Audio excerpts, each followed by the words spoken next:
Tem.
Hello.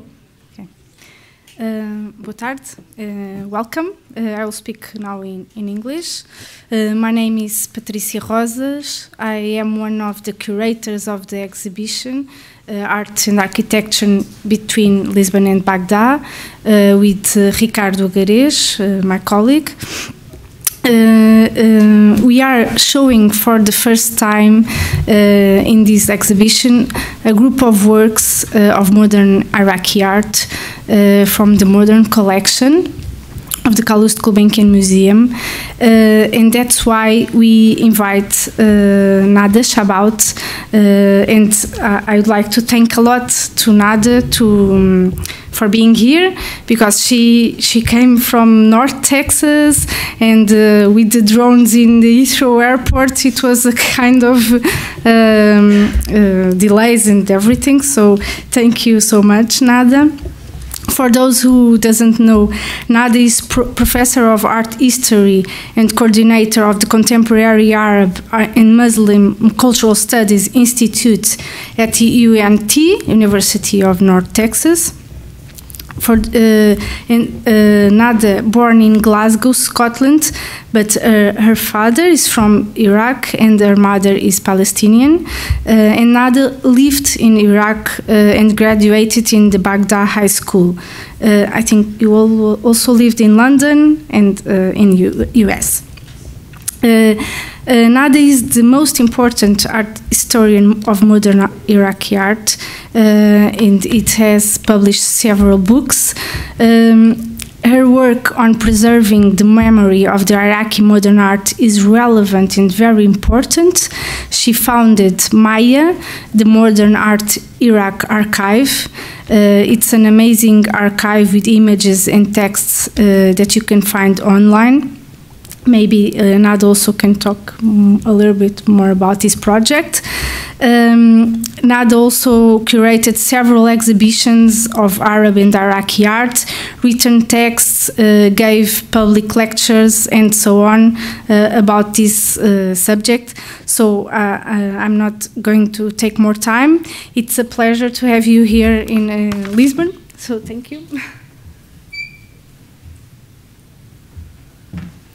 Thank you. Thank you very much, Patricia, for inviting me to come to the beautiful Lisbon. And thank you, Lisbon, for the beautiful weather.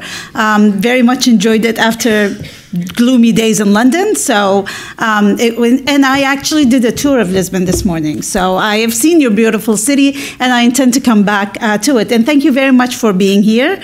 It is, in fact, my pleasure to talk about something happy about the city of Baghdad, because as Patricia mentioned, I have been involved in the documentation of the lost sort of heritage and modern collection of Iraq since the invasion of 2003. And so it is not often that I'm able to speak of happier times in Iraq, which is, you know, something that I was just seeing in the exhibition in the next building, and I'm sure you all of you have seen it. So, as I am a professor in general, and I like to sort of make sure that, you know, my audience, my students are entertained. So I will ask you to invite you to please interrupt me if you have any questions. Raise your hand, ask any questions anytime you want to. But first, I want to ask you a question. How many of you know much about Baghdad or Iraq? Okay, so, you know, there are a few of you who know something, you know, more about Iraq, but the rest of you, not so much, just what we hear on the news, which is always very terrible. So I always like to start with sort of a timeline that shows the development of Iraq as a country, because, I mean, you know, even in 2003, there was a lot of talk about the artificiality of Iraq as a country, that it was put together based, which, you know, most of the Middle East, of course, the Sykes-Picot Treaty, and so it's an artificial country, and it didn't, you know, that's why it should be divided. Now, granted that it was as a modern state sort of put together other in a very political way. But of course, there is no country in the world that is not artificial to start with. And so, Iraq is not any more artificial than any other country.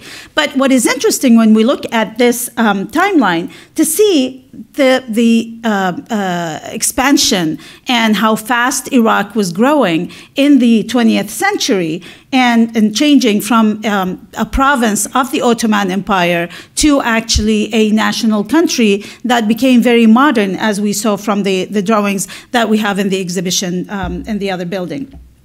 So, and I find, and I streamlined and just put some of the more important developments that happened. Specifically, for example, that in 1926, the Baghdad Antiquities Museum was founded, a museum that became very important source of inspiration for Iraqi artists, some of the modern Iraqi artists that you saw in the exhibition there. And then, of course, in 1936, the Institute of Music was inaugurated, and it becomes important because it becomes the nucleus of the art education, art school. But you can also see that there is also something, always a military coup or some political disaster taking place at the same time. So that Institute of Music is renamed to the Institute of Fine Arts, and a painting department is established in 1940. And in fact, the artist Jawad Salim would later go back there, back into it after he graduates, and establishes a department of sculpture, which he heads as well. In 1956, the Iraqi Artists Society is formed. Again, those are the artists who were in the exhibition in the art center that Gulbenkian established. And first, in 1959, one of the first sort of monuments that is by an Iraqi architect in this case, is inaugurated, which is the Unknown Soldier Monument by Rafat Chadirchi, and that famous Firdos square where the statue of Saddam Hussein was toppled down in 2003. So that's in fact where the first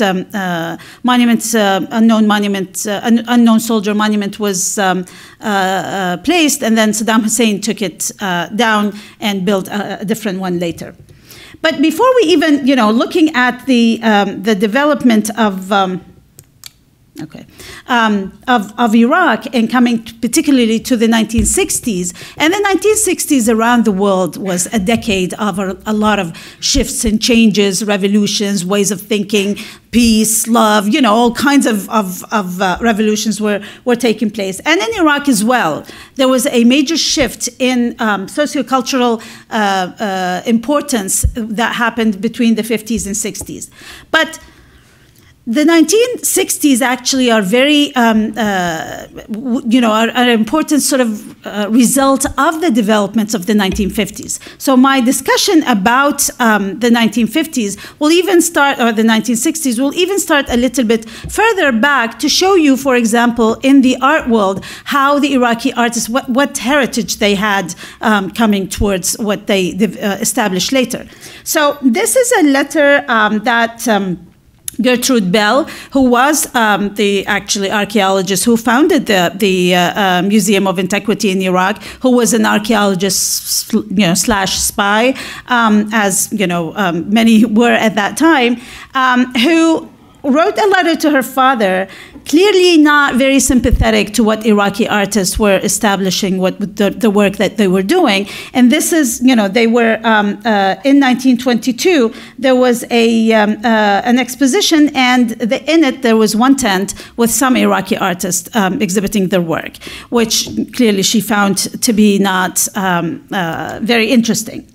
But also the Iraqi artists going around their own city. These are the main two monuments, public monuments that they were seeing. And both of those, of course, are, one is of General Mode, and one is of King Faisal. So both are of figures, political figures, and both are by European sculptors. And so, and both, of course, were taken down later at different revolutions.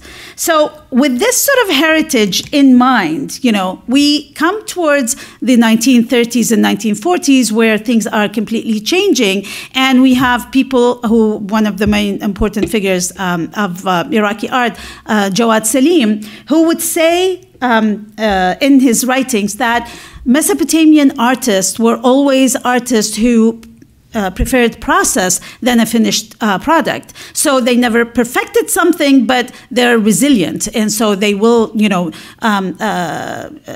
accomplish what they begin, even if it does not sort of reach masterpiece. In a way, Jawad Salim here is answering Gertrude Bell's sort of claim and statement to her father. But Iraqi art, as in a couple of other places in the Arab world, was sort of, as the first teachers of Iraqi art were Iraqi soldiers. They were Ottoman soldiers who, after the dismantling of the Ottoman Empire, returned back to Iraq. While they were in military school in Istanbul, they took drawing classes, to draw battlegrounds and military configurations. And so they learned oil painting as well as, painted landscapes. And so they come back to Baghdad and they become the first art teachers. Hafiz Drubi, Abdul Qadir Rassam, there on the left, one of the main, one of the eldest sort of figures of Iraqi art. What they start doing is either painting landscapes of, the rural Baghdad or urban Baghdad. What is interesting is that they provide us with a record of, a romantic record, albeit, but a record of what the city was like and how it was quickly changing in what we see later in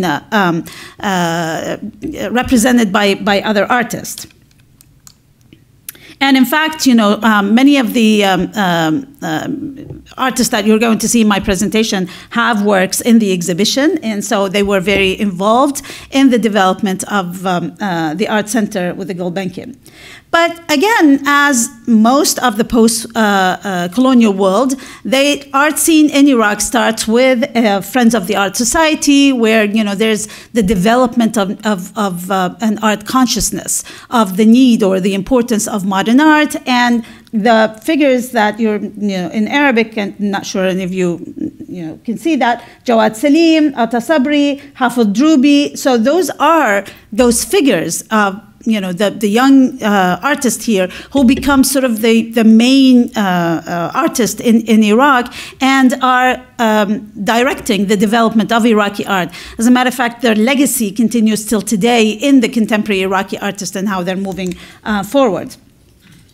So one of the main organization, which sort of, these are the development of modern art in Iraq is very much the effort of individuals, but then also of art movements. And so it's the collective of artists. They're not necessarily art schools or, sort of like thinking about the Impressionists, for example. They're not, but they are a gathering of artists who sort of supported each other and were able to develop this consciousness that allows them to learn more from each other. Because remember, there is still, this is by this time, as a matter of fact, Faiq Hassan, who is also in the exhibition, who was the leader of the Society Primitive, but also renamed in 1958 to Ar-Ruwad, which translates to pioneer, but really what they meant was the leaders, sort of the guiding, those who guide the artists through the path.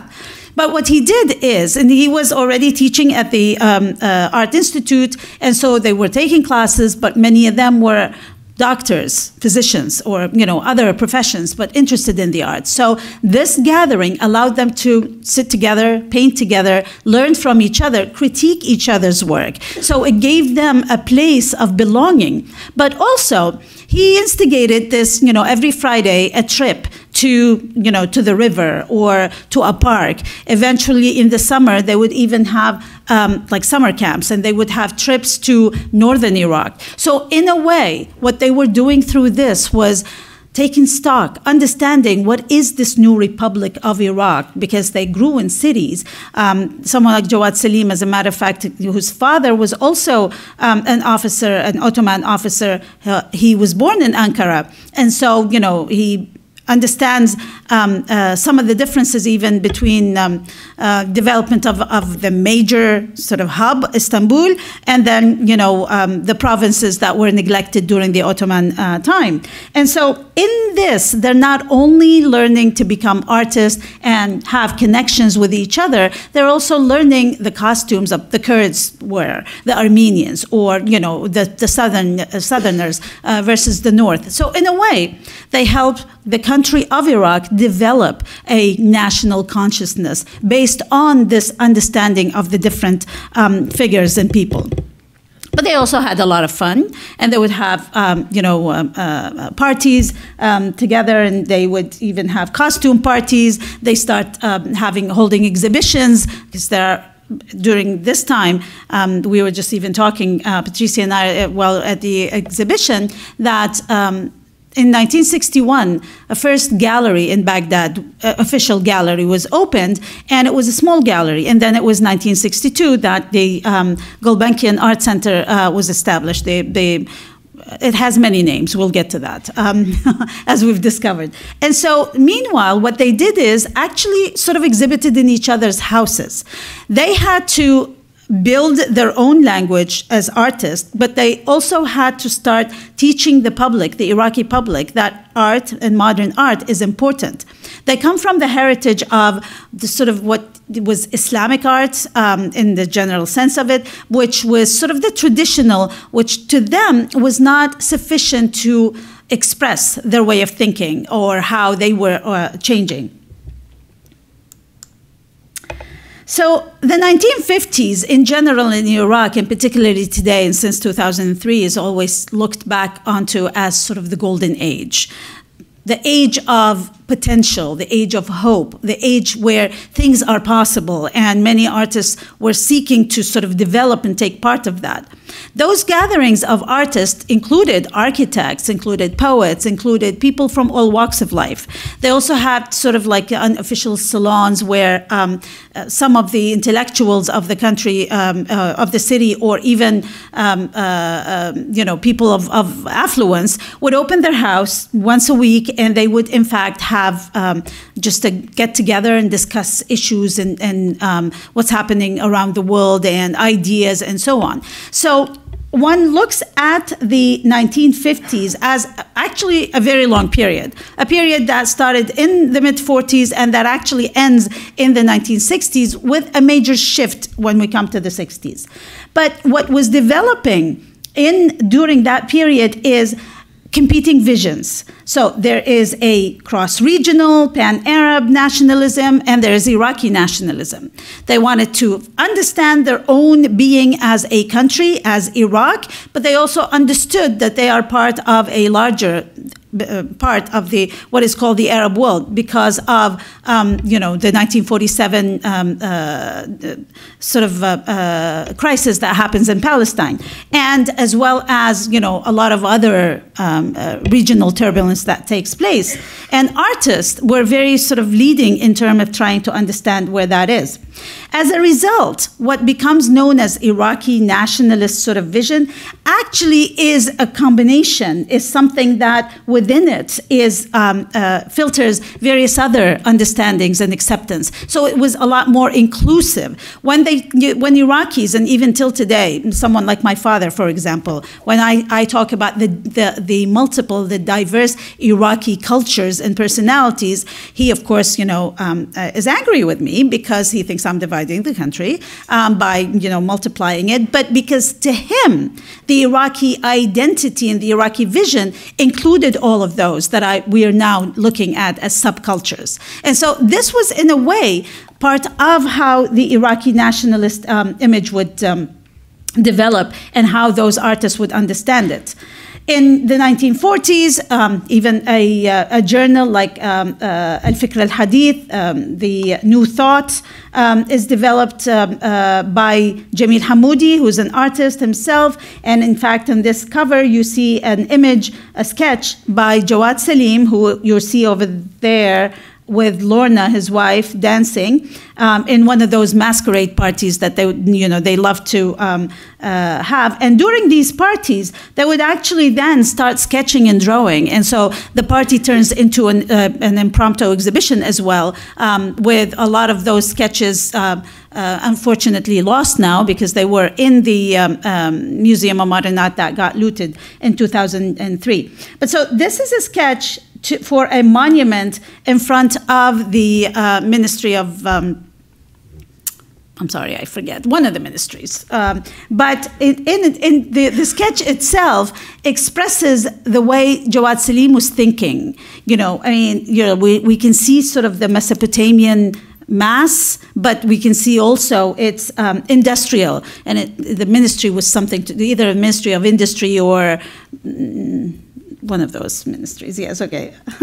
Apologize. But here's the city of Baghdad during the 1950s, right? So you see, this is the Rashid Street. This is the most sort of famous street, the hub, the main vein of the city. You see the cars, you see the people, less people than when we see, but of course some of it has to do with the photography itself. And many of these photographs we all got from Latif Al-Ani, who is also in the exhibition. But Latif Al-Ani was commissioned to take these photos by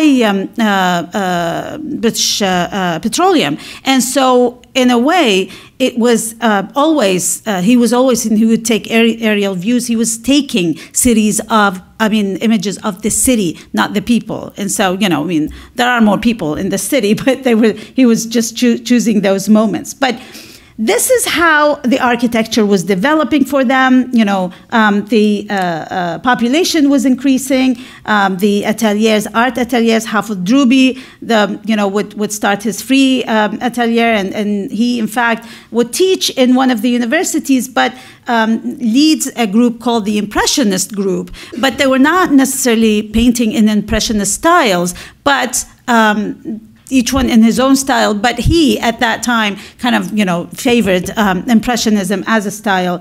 And here you see Faiq Hassan with his studio, with his students in the studio. You see, the nude model, for example, over there. Apparently now in the Arab world, there's no place where there's a nude model in any of the universities. So in a way, it shows you the regression of things. So, this is a work by Hafid Drubi, which, clearly he's past his Impressionist stage by now. And then Faiq Hassan, this is a work actually that is lost. This is a work that has been sold in the black market. It's really important part of a series of his Kurds, where he was studying costumes of, of northern Iraq. So this brings us to the establishment of the Baghdad Group of Modern Art. When we talk about the modern art in Iraq, they are one of the most important developments, a moment in history where a new way of a new attitude, a new approach to art is initiated, which would be engaged throughout till today. One way or the other, the art that has developed since was either refuting and challenging or developing further this the notions that they started. So in the inaugural speech delivered by their first exhibition, and the group was started by Jawad Salim and Faiq Hassan in 1951, Jawad Salim declared, "We dream that there is a dream that connects us with all the beings that simply dream, a dream we call Baghdad." Baghdad becomes a very important part of the consciousness of developing Iraqi art. I mean, in some, to some extent, always the capitals are the place of things and where things are happening. But in Iraq, Baghdad becomes also a meeting ground of the very distinct cultures of northern Iraq and southern Iraq. And so in their exhibition, And they had the first meeting, as a matter of fact, in Jawad Salim's house. And his wife, Jawad Salim comes from a family of artists. His father was an artist. He's one of the officers. And his brothers, his two brothers and his sister, and then he marries a British artist when he was studying in London. So, you know, it is a family of artists. And so it was the family and the friends who gathered, and the first exhibition included, and this shows you this notion of openness, included, for example, you know, non-Iraqi artists as well. And the exhibition took place in one of their friends' house. This is Jawad Salim. And he's in the studio with this sculpture, Motherhood, which actually was looted and then recovered in Iraq. And this is Shakir Hassan El Said. Now, both Jawad and Shakir studied Jawad studied in Rome, Paris, and London. He graduated from Slade School in London. Shakir in Paris from the École des Beaux-Arts. So they brought their understanding of what they've learned in Europe, but also they all worked as part of their training at the National Museum of Antiquity in Baghdad, and so they were learning about Sumerian and Assyrian. I just saw an exhibition, Ashurbanipal, King of the World, at the British Museum, and I kept going through it with the eyes of those artists, thinking this is what they were seeing, and this is how they wanted to develop a new style, a national Iraqi style that is sort of, you know, that combines. To them, continuity is a very important development. And oops, wrong button. They discover, and I'll show you these images, that there was a school of painting in Baghdad in the 12th and 13th century, and there was an artist called Yahya al-Wasiti. And it's really interesting how they discover this. While Jamil Hamoudi is studying in Paris, one of the journals in Paris, this was a new discovery. They publish a couple of these images. He brings the journal back to Baghdad. The director of the Museum of Antiquity commissions another of the artists to enlarge them, and they study them. They study them to the point that they become sort of the point of departure for developing a contemporary style for them. And so with that, I mean, so this is an Islamic school, and then they have already the Mesopotamian heritage. So for them, it becomes an important, what becomes important for them is to find continuity. And say, you know, so there's a call within their manifesto, may the heritage of the present times and our awareness of local character be our guide. May we receive support from the attention, good taste, and encouragement that we anticipate from the public. This is a moment also that, you know, as this is a public manifesto, there is a first exhibition, and the exhibition that takes place at the Costumes, Institute of Costumes. And so there was a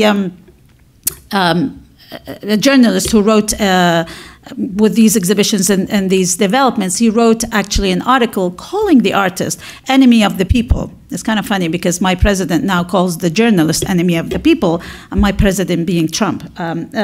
So, you know, it's ironic. But so Jawad Salim now here tries to appeal to the people, to their understanding of what modern art is and how that could be representative of their own culture, their own understanding. And to him, modern art is an art of the age. It should not be fought. It should be understood. It is developed based on the times, that, you know, the complexity of the age. It expresses a number of things: anxiety, fear, disparity in most things, human massacres, distance between humanity and God, and then the new perception of things in accordance to new theories of psychology and other sciences. So to him, we can't just ignore all of this and continue as things were before. And it's not about necessarily, you know, imitating the West or someone else.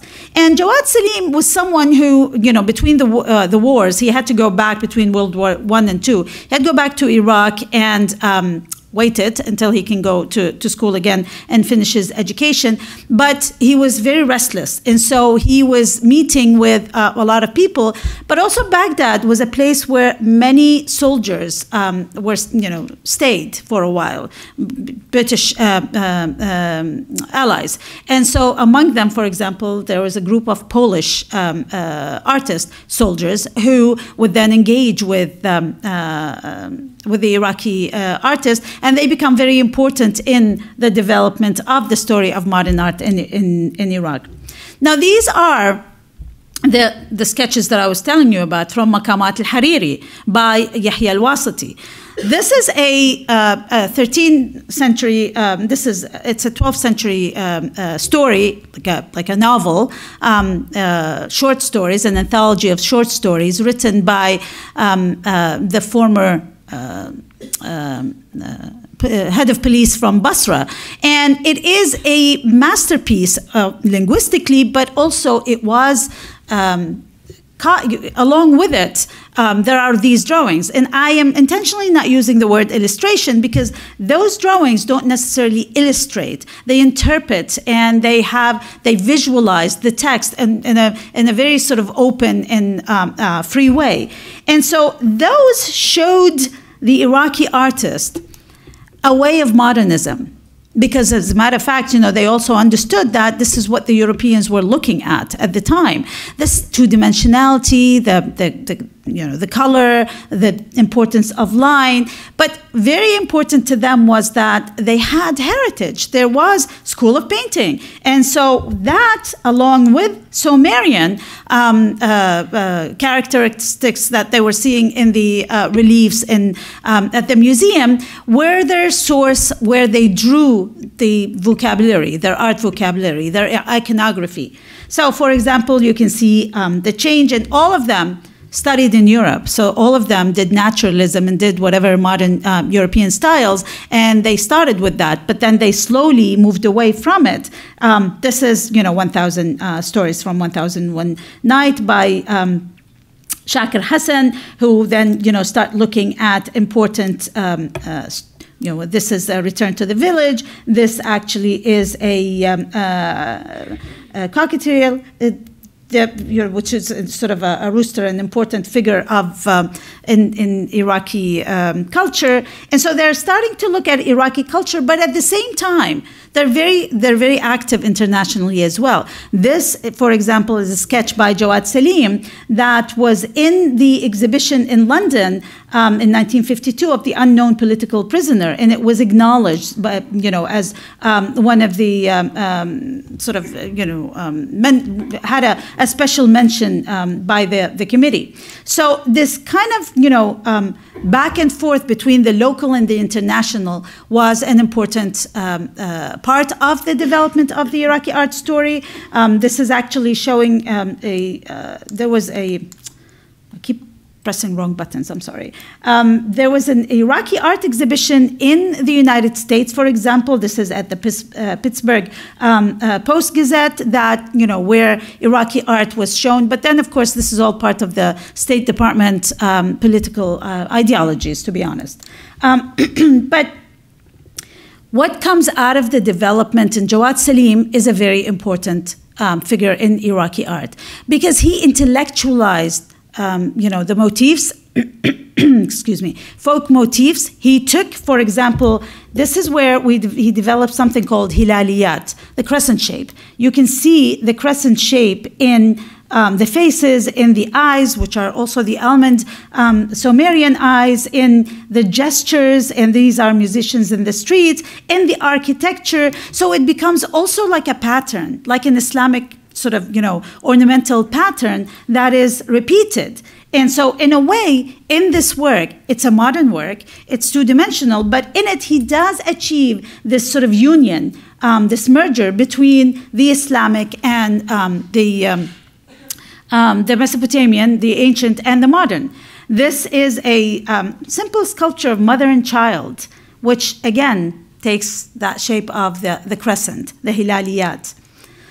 And his last monument that he, in fact, died before it was established before it was finished, is Nasb al-Hurriya, the monument of freedom in Liberation or Freedom Square in Baghdad, which this is an older image. It looks completely different now. They closed all of this, I believe, and there's a sort of a walkways around it. And the structure was done by Rafat Chaderchi, the architect, and then the pieces themselves designed by Jawad Salim. This was commissioned by Abdul Karim Qasim to commemorate the 1958 revolution, which at first, for those Iraqi artists, this revolution embodied the spirit of development that they were sort of seeking. And so he agreed to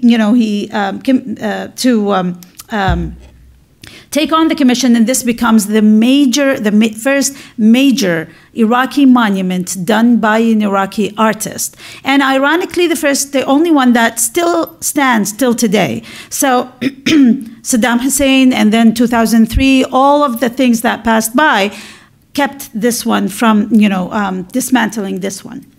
I need to get some water, sorry. So,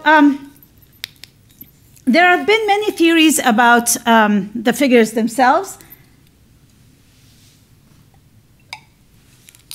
Whether you can read them from right to left, like Arabic script, or one of my students actually interpreted it in sort of this from center outwards, which was a theory of also interpreting some of the miniatures of Islamic art. The figures themselves, when you look at them, they're a combination between Sumerian. You can think they are sort of cubist, but they have many of the characteristics that you do see in Sumerian art. They do kind of read like a narrative that tells you the story of the struggle of the people, the struggle of humanity. There is no representation of the revolution itself or the leader of Abdul Karim Qasim in it, for example. It is about the people, it's about humanity, it's about the action, it's about the struggle. And you have, in fact, a whole booklet in the exhibition here that talks about the meaning by Jabra Ibrahim Jabra of what this monument is. So 1958, a very important year of this is very good, but the problem is, it's really difficult to navigate of where, this is design, function, and form. Sorry.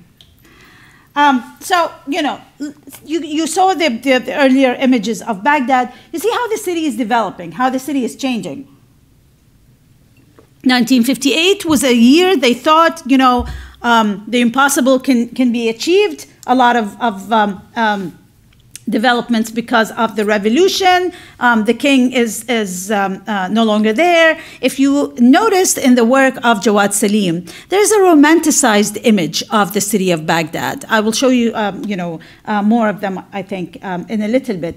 Now, this romanticization, of course, now is faced by the change of the revolution. This is a work by Faik Hassan at the market, which again sort of, celebrates humanity and the change of it. But this is a work by Mahmoud Sabri, which talks about the massacre in Algiers. So in 1958, there are all these sort of, conflicting thoughts and lines, paths of developments that are taking place, which transitions us to the 1960s. The 1960s, while, the ideas of the 1950s and continue, and Jawad Salim dies in 1961, so the group of the Baghdad Group for Modern Art sort of falls apart after that. You have developments of various new groups. Shakir Hassan al-Said lives very long. He lives until 2004, and he is involved in, he's a teacher, he's a philosopher, he's an intellectual, he's involved in the development of new movements and new ideas, but that sort of optimism of the 1950s disappears. It's a whole different way of looking at things. In 1961, the National Library and Archives are established. 62, the Art Academy is established, but also the Iraqi Museum of Modern Art, which was renamed National Museum of Modern Art, but we discovered today that it was called the Center of the Modern Art Center when it was built in some of the or the Modern Art Center Hall, or various other names that are on the poster in the exhibition. So while there are more of them, there are more galleries open, more artists are having solo exhibitions. This sort of idea of the group. The solidarity of the group is sort of changing. Baghdad as a city is changing. It is becoming a lot more sort of standardized, modernized. And again, those are Latif Al-Ani's images that are sort of too pristine and too open. But this is a whole new neighborhood that was developed in Baghdad. The new neighborhoods were designed to get, as opposed to the ones that were evolving. More sculpture in the city is erected by Iraqi artists. This is one by Khalid al-Rahal, for example, and changes in poetry are taking place. This is Shakir Sayyab, who revolutionized Iraqi art by modernizing it. But he also wrote, and he was a communist himself, and so he had sort of various different feelings and sentiment, allegiances, but his love of Baghdad was always very expressed in his poetry. But there was also Muzaffar al-Nawab, another art poet, who takes even this idea of revolutionizing modern poetry further by using just the dialect, the spoken Iraqi language, Iraqi Arabic, as there's standardized Arabic, but then there's variations of it, and he would in fact use the colloquial. He's another member of the Communist Party. Remember, the Abdul Karim Qasim government actually, sort of encouraged communism, and many of the artists were part of that development. They were meeting, they were talking to each other, they were inspiring each other with their work. Muzaffar al-Nawab, for example, becomes a very important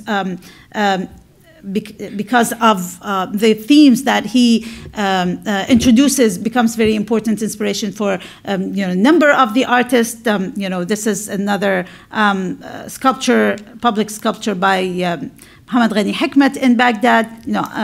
Amr Ubaidi's work. The ideas that Muzaffar al-Nawab introduces, he was very critical of the Iraqi government, very critical of the Arab world in general. The 1960s also is a time when the 1967 Naksa, the crisis in the Arab world, when the Arab armies go to fight Israel and they fail, it is a shock for the Arab world. It's a shock for the people that they are that all that optimism, all that sort of valor that they have sort of disappears, and so. But also, this openness of the government doesn't last very long. The Ba'ath take over.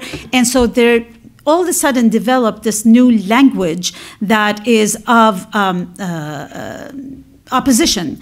And they used for it, as opposed to, for example, Jawad Salim using very romanticized images of the city. They looked back at certain practices, and this is something Muzaffar al-Nawab, who is from southern Iraq, introduces in his poetry, the martyrdom of al-Hussein, which is the killing of the grandson of the Prophet Muhammad in Kufa, outside of Karbala, and this is sort of what starts the whole Shi'i tradition. And so this becomes something that we see in, here in the iconography that Amr Ubaidi is using, and you can see some of that crescent forms that Jawad Salim has introduced. He was part of the Baghdad group of modern art. So Adla Attar, Iraqi woman artist, one of the most leading Iraqi woman artists, and this sort of more of introspective look at the psychology or consciousness of the people themselves. There's different developments of different directions in art. Here's Diyal Azawi. This is an exhibition of the Iraqi Artist Society in 1964. And Diyal Azawi, along with Hashim Samarji, Mohammed Mohreddin, Rafi al-Nasiri, and Saleh al-Jumayyi, Ismail Fattah, and many of those are works that are in the exhibition here. They form a new group called Towards a New Vision. And if you look at their manifesto, and compare it to, for example, what the Baghdad Group for Modern Art were saying, see, the language is we reject, we challenge. There is this defiance in their language as opposed to we want to forge continuity, we want to have relations with the public. They, in fact, are rejecting what came before them. They are rejecting the sort of development that took place. They are looking at heritage in a very different way than what the Baghdad Group for Modern Art were doing. They want to challenge, as the vanguard of the society, they want to challenge what the artists did and what society was doing, and they want to take ownership, take position of the time, of the place, and reject the artist of division and boundaries. We advance, we fall, but we will not retreat. We present to the world our new vision. And again, this was not necessarily sort of a movement or a school, but each artist worked in their own style. But together, at least, that was that voice of defiance.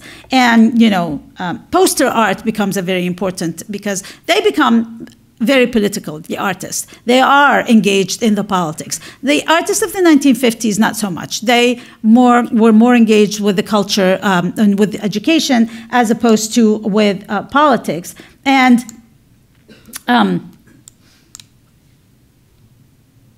okay. And so here's a work by Diyal Azawi, The Tragedy of Karbala, that again takes that theme of the martyrdom of the Prophet and in a very creative aspect, and looks at sort of the culture, the symbolism of what it meant in the culture. There have been a lot of studies on what this means and how that, this develops. But as you can see, the engagement with heritage, with culture, changes, tremendously from what the Baghdad Group for Modern Art were doing. They're looking more at sort of folk life, at pattern from the south, the colors, a way of the ornamentation, but within a story. But more importantly, if we look at the figures specifically, we see that the change in the representation, whether this is the Arabian Nights representation of Jawad Salim, of Diyal Azawi. We saw one by Shakir Hassan al-Said. Then you have this notion of al-Shahid, the martyr, and the notion of the Fida'i, the freedom fighter, the person as an important part as opposed to culture. And you see, again, the Ashura Day, which is commemoration of the martyrdom of the Hussein. Script, text comes into the painting, the shapes, the decorative parts of it. But I want to actually end and have some time to engage with you if you would like to have any questions on these two images that, in my mind, really personify the differences, the shift that takes place between the 1950s and the 1960s. Both of those are young man and a wife, man and his wife, so it's a couple, they're two figures. Both of them sort of, engage or reference Sumerian in the sort of massiveness of it, the almond eyes that are a little bit more open in here. But if we look at this, while we're not sure exactly, who these people are, because we don't have specific portrait identity, and yes, we see all sort of the crescents, the hilaliyat of Jawad Salim, we see that they're sort of almost wearing like, folk attire. So they would be possibly, in one of the popular areas of Baghdad. So they're immediately, positioned in a class, specific class. Old Baghdad, sort of the sentimentality of looking at old Baghdad. on the other hand, when we look at Azawis, we actually have no clue to, not just geographically, but in any shape, not the class, not the identity, but rather we see agony in their eyes. We see, and focus more on their being as human beings who are struggling and suffering specifically. And that, in my mind, is really where the difference is personified between 1950s optimism, romanticism, and the 1960s with all of its struggles and, sort of hardcore problems. There were a lot of social and problems during the monarchy. It wasn't peaceful time, as many Iraqis like to remember it today. It wasn't really the golden ages. There were there was poverty. There were people who were suffering on different aspects. But the artists thought there is hope. There's a potential of getting out of that and changing.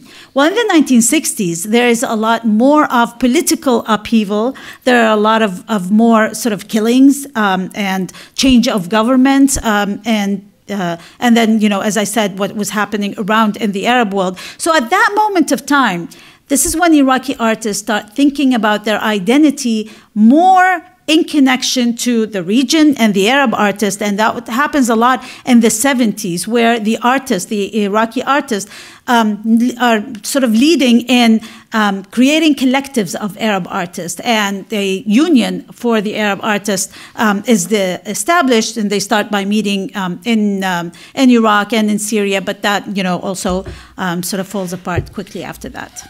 Thank you for your attention.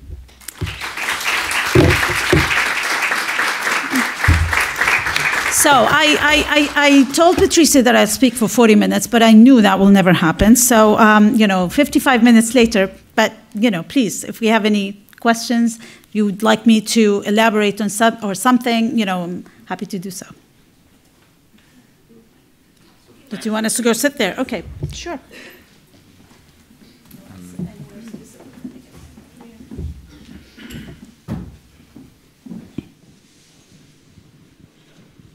Está ligado? Sim. I'm Ricardo Agres, the other curator of the exhibition. And it's my true pleasure to, again, acknowledge Nada's presence here. I begin by opening the floor to anyone who has questions, because I think that's the most interesting thing. I couldn't help noticing that some people in the room have actually been to Baghdad, which is very refreshing. We don't get that much here, and so maybe I start by challenging these visitors here, and also who has already one question. Did you see somebody raising their hand? Oh, okay. There's a microphone. Oh, okay, sorry. Hi, and thanks very much. Very interesting. Thanks for organizing this. I think you touched upon the question of the role of the artist in the national identity building process, and I think you also touch upon a certain kind of tension between a kind of pan-Arab vision and on the other side a more kind of Iraqi-centric vision. Can you explain us a bit more about those two different type of artists, and how did they actually influence the national identity debate in Iraq in those years? Sure. Yeah. So, I mean, because at the beginning, this whole idea of being a country, a new country, right, with Baghdad being the capital, was a new thing. So artists needed to understand how to represent a being of an Iraqi. What does it mean to be an Iraqi? As a matter of fact, that's a question that continues today, right? And even more complicated today. Who is an Iraqi, and what does it mean to be an Iraqi? But to them, being an Iraqi meant, for the 1950s, for example, let's say the Baghdad Group for Modern Art. For them, being an Iraqi was understanding their own sort of locale, but also their history. And so they looked at the Sumerian, the Mesopotamian, understanding that they are also modern part of the international scene, figures. And so their continuity of heritage kind of looked at Iraq-centered. So they looked at the Mesopotamian, they looked at the Assyrian, they looked at the Maqamat al-Hariri because it's the so-called school of Baghdad of painting of the 13th century. The 1960s, and when we read, for example, the New Vision manifesto, they talk about the Arab connection, which is more regional, that goes beyond just the local Assyrian, Sumerian. The heritage is actually more open. It's not limited.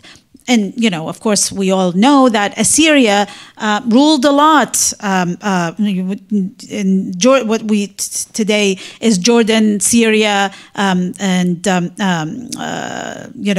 part of Iran. So and even went to Egypt. And so this idea of heritage is a lot wider in the 1960s than just sort of the borders of what becomes the Iraqi state. And their understanding of being Iraqi, and the politics has a lot to do with it. The 1967 crisis was a moment of reevaluation of who are we in the region. And, you have Gamal Abdel Nasser in Egypt, and he is promoting the notion of Pan-Arabism, and they're buying into the notion of Pan-Arabism because it's solidarity, it's strength, and then this happens, and it's a moment of failure. And so in poetry and literature, it is engaged by, the various intellectuals, and the visual artists as well are engaged in this. But also Palestine becomes an important moment of gathering for the artist. And so to engage with Palestine, of course, that means your identity becomes wider because they are Arabs, and for many of the artists, Palestine becomes sort of central as a way of representing the ideas and the stories. Massacres are taking place, the various developments within the region meant that they needed that regional solidarity. And so, notions of identity are also very fluid. So, the Iraqi, the Arab, the Islamic, they all sort of shift and change depending on various influences of that moment. I hope that answered your question. And I should say that, I started by saying that Jawad Salim was speaking to the public and developing a sort of a consciousness. He does actually succeed. And so, the Baghdad Group for Modern Art, they do succeed. Their exhibitions become very popular. People visit and buy. And in fact, in the 1990s, during the sanctions, because it used to be that if you go to any of and the middle class in Iraq was a very large strata. So you go to middle class houses in Iraq, you will find a work by one of the Iraqi artists. People knew who Jawad Salim was or who Diya Az-Zawi was. And in the 1990s, they actually, understanding its value, started selling them. So and their libraries as a way of, sustaining their life. But that meant that, there were no collectors, but everyone collected. So, a middle class collection.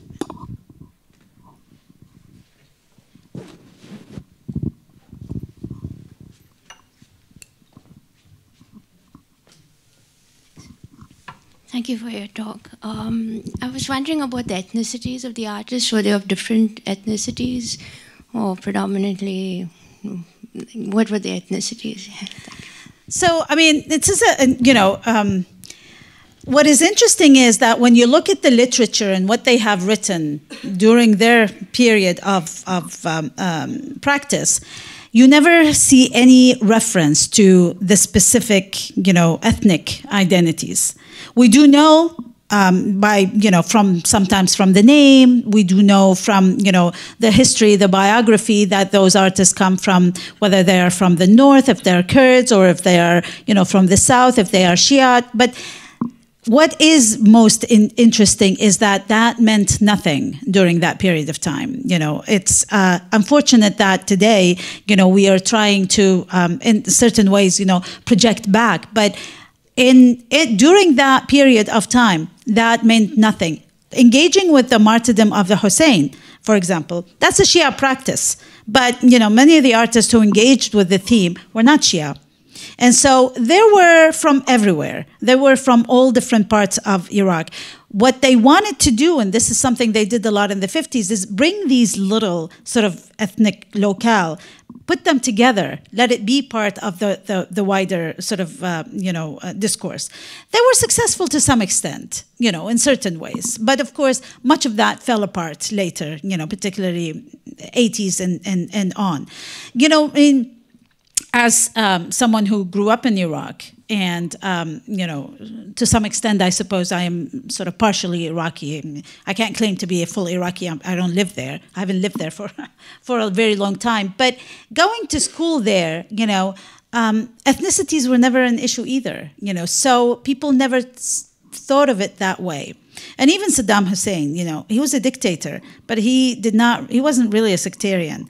And, you know, everyone, you're either with him or against him. And if you're with him, you're doing very well. If you're against him, you're oppressed. And it didn't matter if you were from his family, if you his tribe, you know, or Shia or Sunni. So this sort of, you know, this ethnic or sectarian dialogue or discourse or even, you know, attention it's not that it wasn't there. The sects existed before, but they were celebrated in different ways. So by sharing the culture as opposed to finding them as a way of dividing.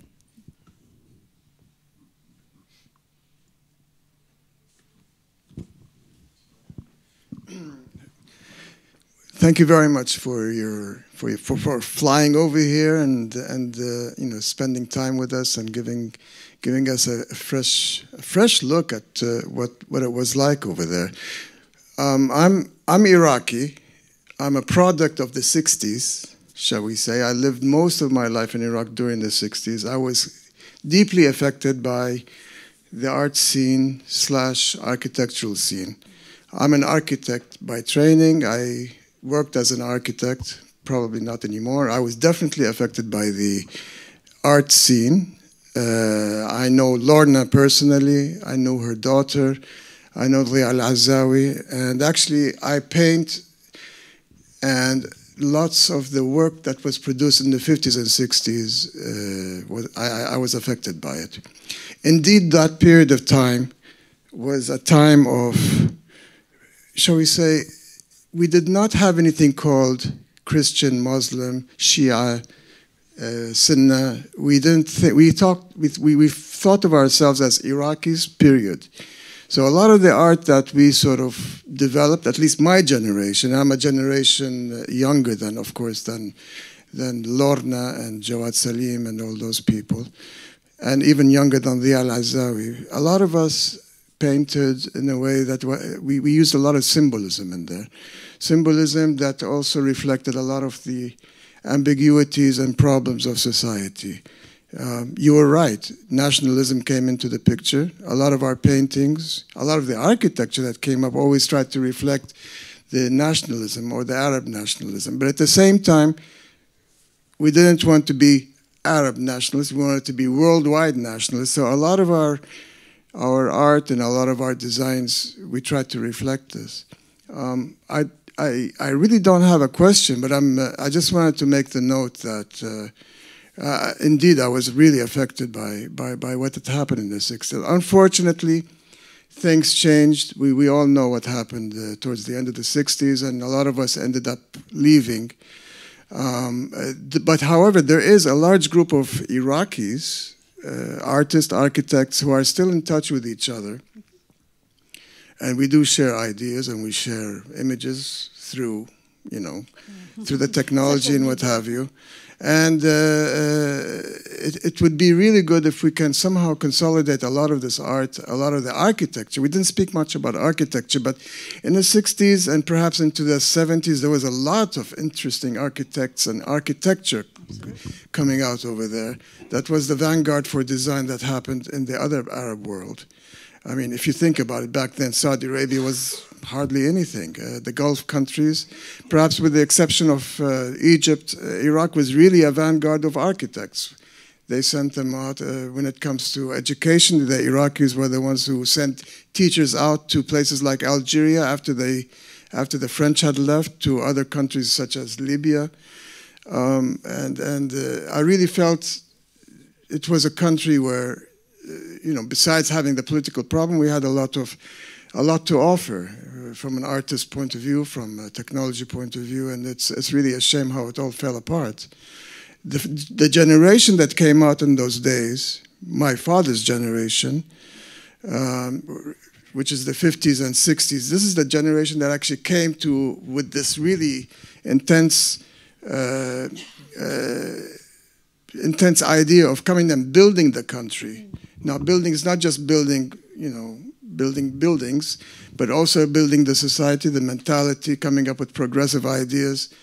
And it was really something really positive in those days, and unfortunately it's gone. But I guess the last comment I want to say is it'll be good if we can consolidate a lot of the arts and the architectural designs all in one place under one roof, so that we can enjoy and people here can enjoy. So, I mean, the reason why I didn't include a lot of architecture is because next week you have a lecture. Saturday. Oh, okay. On Saturday, Dr. Hassan Fathi will be talking about architecture. So I wanted to leave that for him. But, I mean, thank you for your comments, because, I mean, on the one hand, okay, it's good to know that at least, my interpretation of the period is correct. So thank you for validating that. But also, what I, did not say, but as you mentioned, as a matter of fact, art teachers around the Arab world were always Iraqi artists. So even Saudi Arabia, Shakir Hassan taught there, and many different artists taught there. So the Iraqi modern art artists were vanguard, and modern art in Iraq was actually very influential for the region. And the fact that Iraq had an art academy, the Institute and the Art Academy, meant that many of the artists around the Arab world came to study in Iraq. This kind of expedited this idea of exchange, regional exchange. They came to study, and the Iraqi Academy is one of the only in the region who was, from the get-go, from the beginning, their teachers, except for individuals, there was a Cypriot, there was a Polish. They were all Iraqi teachers, and so this vision was developed very much inside. So when I talked about Jawad Salim, and I said he went on scholarship and studied in different places in Europe, but then Diya Azawi, on the other hand, he didn't. He actually studied archaeology and art in Iraq, and became established his aesthetics and his art as an Iraqi artist in Iraq before he left the country. He left later in the 1970s. So, and in terms of collecting art and architecture together. As a matter of fact, there are some talks about trying to collect, a new site. Maya Modern Art Iraq Archive just, has text as well as paintings and, visual art. But we're trying to start a new archiving project called Inana with a double N that will include architecture as well. So I'll be happy to talk more, to you about that. Thank you.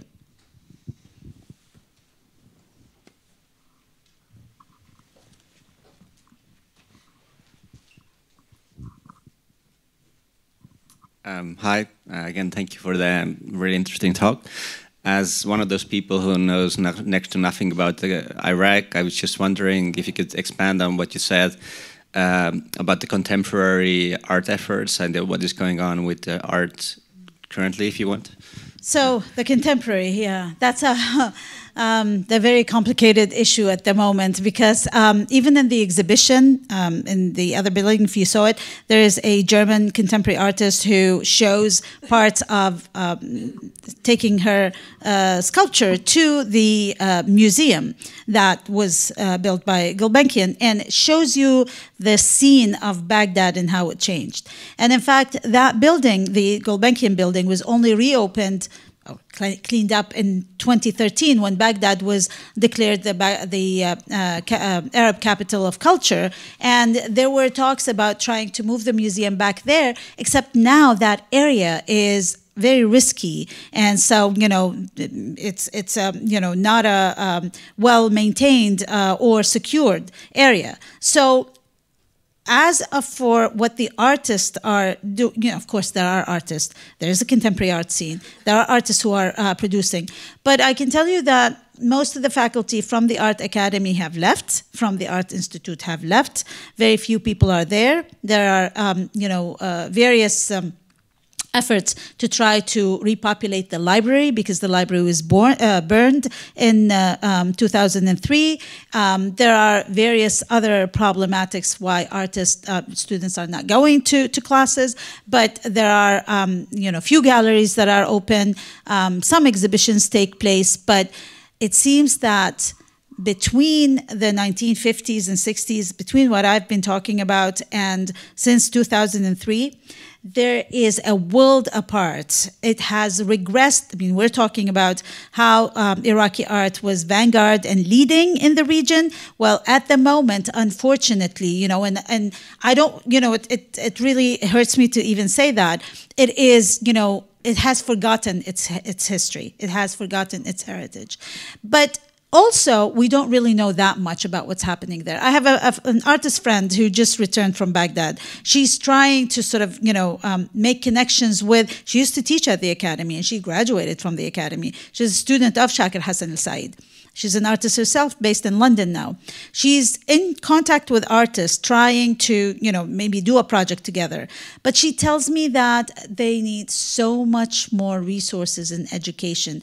They try, but they are handicapped in various ways from, achieving anything good. So, on the other hand, there has been a representation of contemporary Iraqi artists at the Venice Biennale for the last few years. So there are a few of the artists who you can see they are producing, whether it's photography, whether it's video.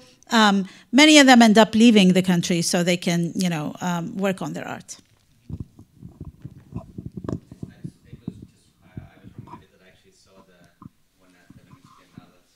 Oh, you did? Okay. Were most of the artists religious? And how were they looked on the rest of society? You said a lot of the arts today, you mean today? No, back then. I want to know, were they religious people? Did people look down on them? It was the age of secularism, so they were mostly non-religious. Many of them, in fact, as I pointed out, were leftist. So, they were communist. Definitely not. Yes. Yeah. And they burned down the art as active rebellion or just because it was in the middle of a war zone? When? In 2003? So, well, the museum, everything got burned down. So on April 9th, as a matter of fact, there was a fire in the Museum of Modern Art, which was the Markaz Saddam al-Funun, the Saddam Center for the Arts. So there was a fire, but the museum was sort of looted from the main works even prior to that. I mean, it's looted from who? There are the guard of the museum, for example, says that there was this older gentleman with white hair who took out, a load of works the night before. So lots of rumors. Was it like resold or? Oh yeah, I mean actually I've seen I've seen the looted works around the world. I've seen them in New York. I've seen them in London. The problem is even like the one image that I showed of Faik Hassan, the Kurds, that someone sent me an email telling me that it was being sold at that moment in Amman, in Jordan. I contacted Interpol. Interpol said, with all due respect, we need the government to intervene. But nowadays, at least, almost every time there is a major auction, Sotheby's or Christie's, some works are being pulled. Because actually now we don't just have the problem of the looted works, we have a problem of the fakes. So there are a lot of fake works that are fake Jawad Salims and fake, Faik Hassan that are circulated in the market. So sometimes the works are pulled out of auction because someone recognizes that this was a work in one of the clubs or in a public place in Baghdad, but sometimes because, is not inauthentic and not a real work. So what happened with the dismantling of a lot of the public monuments was whether it's religious groups or other groups. For example, I heard the head of Abu Ja'far al-Mansur was dismantled because Abu Ja'far al-Mansur oppressed the Persians at the time. So it was sort of a revenge. So there are a lot of stories like that, as a matter of fact. But also a lot of works were stolen to be sold, understanding their value. So many works showed up in various places, and whether I was even involved one time with one case where a major in the Air Force, in the U.S. Air Force, was found with, he was apprehended with what he called souvenirs of war, and they were, yes, gifts. So I was, in fact, I call that my Perry Mason sort of moment. I was taken to the base because someone contacted. There was this wood statue among them. So they contacted the Orient Institute at Chicago University and said, is this an antiquity work? And they said, no, this is modern art. Talk to Nada Shabout. So they contacted me and I said, okay, I recognize the style, although I'm not sure whose work this is. The style looked like Mohamed Ghani Hikmet. So I called Mohamed Ghani Hikmet, who's an artist, and I said, do you recognize this? And he said, yes, this is one of my students. And this was at the museum. So I go there to, as a witness.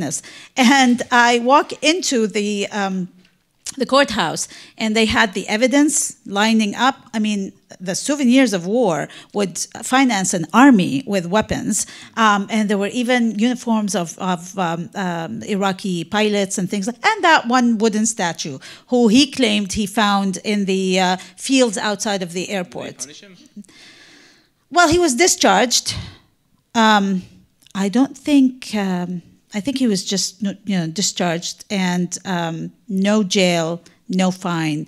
And I'm not even sure if it was honorable or dishonorable discharge. And that statue, I was told, after they exhaust appeals, will be returned to Iraq. So, what about, like you were saying before about Iraqi art? Is it dead or resurfacing in other cultures which may be influenced? Well, the styles in terms of the iconography. And in general, Iraqi art. Is there art in Iraq, or are all the, like you said, unsafe or handicapped, crippled, and say? For the artist. Yeah, the artist. Well, they have so many challenges that, for them to be creative, they don't know their own history at this moment. What we've been talking about here, is not necessarily known in Iraq. They're going to have to rediscover Jawad Salim, for example, like Jawad Salim discovered Yahya al-Wasiti. So, there will be another cycle of that because, Yahya al-Wasiti, no one knew about him in Iraq, that now, and it begins at some point where the collective memory is affected. So all of the archiving projects are to preserve collective memory, so then the generations can see their heritage and can build on it, so Iraqi art can continue and the contemporary can be, development. There is art produced. There's always art produced. But is it good art or not? That becomes a whole different story. Is there any other pan-Arab, or last question, nice way. Ivan will go home. Is there any more pan-Arab art in general surfacing around, such from Palestine or any other neighboring countries, maybe Syria, Jordan, Lebanon? Well, each of them each of them is producing their art. So there's Egyptian art, and I wouldn't say pan-Arab. That is no longer a term. That there is Palestinian art, of course, and they produce it and they're exhibiting it. As a matter of fact, Palestinian artists benefited a lot from the global age because with dual nationalities, they're able to exhibit in different places and they're able to, go back and forth. And there's a new Palestinian museum in Birzeit. And so, yes, of course, there is art, yes.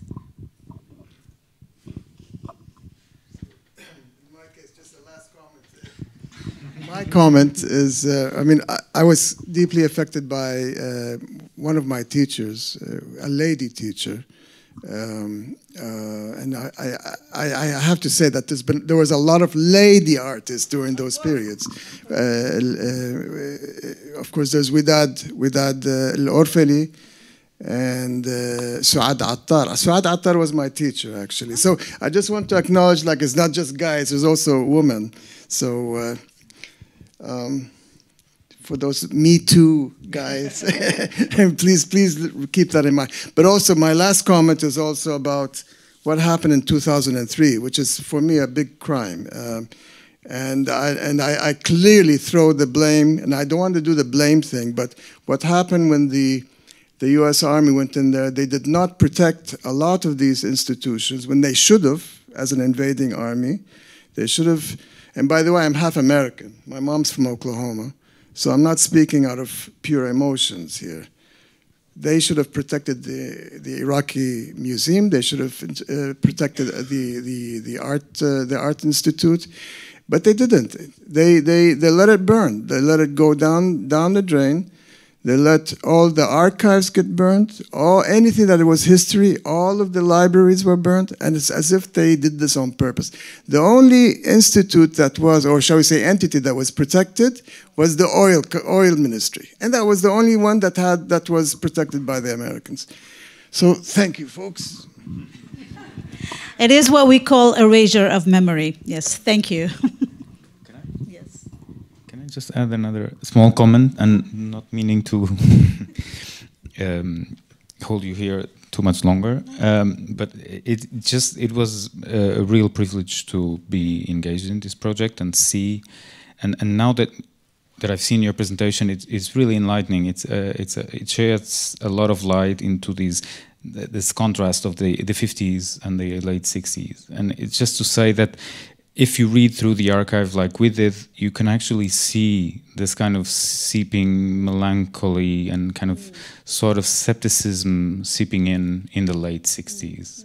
It's seen in the archive, and it actually, now that you bring this final slide with the two families and the kind of optimism of the early the image and the kind of more sort of melancholy. That's how I see that image of this kind of more abstract and look on people's faces that you see in that art. So that I just wanted to say that it actually, you can see that there is this historical coincidence here of the foundation, the Gulbenkian Foundation, having been involved with Iraq in it's really a really interesting moment in time, and this is really fascinating, and it was a fascinating discovery for us.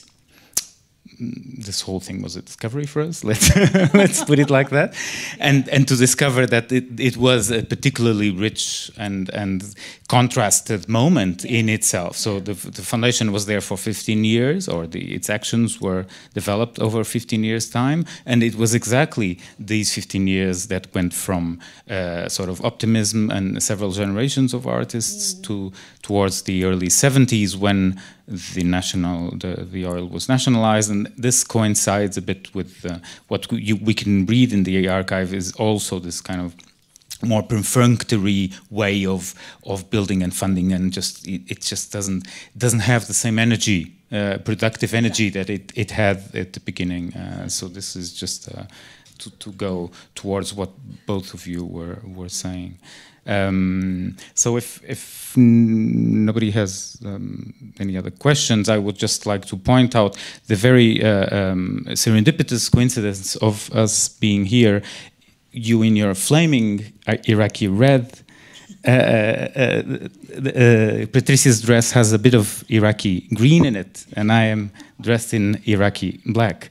So we are the colors of the flag of Iraq. So really, nationalism could not be better represented here tonight than this. The final note that I would like to, it's actually a double note, is to raise your awareness to Saturday, we will have here in this room George Arbid from Lebanon. He will be coming from Beirut to give us a talk about modern architecture in the Middle East in general, not specifically in Iraq. And the problems of heritage, what to do with this heritage, and how people in these countries are dealing with the issues of modern movement heritage, which is a very topical issue all over the world. In Lisbon, most people just destroy it as if it nothing, and so it's a very, very topical question, and it's also very connected with the exhibition because we have two buildings there, especially visible, that are still ongoing and still lived in. That's one note. The other note is for those of you who are still, and I'm sorry to be speaking still in English, but this is just so it's more it reaches out for more people. And on the 19th of, so this lecture on the 12th of January, now next Saturday at 5 p.m. here, and then we will have the final guided tour of the exhibition with both of us on the 19th of January. That's the following Saturday at 4 p.m. at the exhibition. So if anyone is interested in seeing the exhibition alongside, if you would like to come back from Texas. Thank you so much, Nada, for being here. It was a real privilege.